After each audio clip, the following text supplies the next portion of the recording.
En France, difficile de trouver de l'essence. Plus de 4000 stations-service sont en rupture totale ou partielle de carburant, conséquence d'un mouvement social persistant qui affecte les raffineries et les dépôts pétroliers. La réforme du Code du travail est toujours au centre de cette contestation, mais le Premier ministre l'a répété ce matin, il ne cédera pas. Le texte travail va venir au Sénat, où il y a une majorité de droite, qui va donner son projet.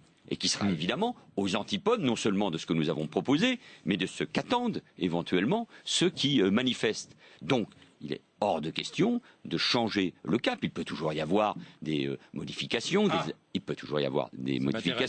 des améliorations. Pendant ce temps, le mouvement prend de l'ampleur. Toutes les centrales nucléaires ont voté la grève, qui n'avait toutefois pas d'incidence majeure sur le réseau électrique. Par ailleurs, des routes et des ports continuent d'être bloqués. Le passage en force de la loi travail à l'Assemblée reste en travers de la gorge des syndicats.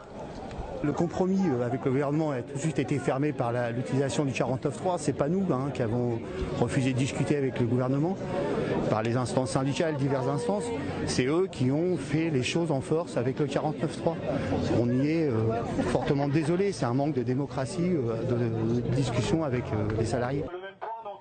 Les syndicats restent déterminés face à un texte qui, selon eux, va affaiblir les droits des salariés.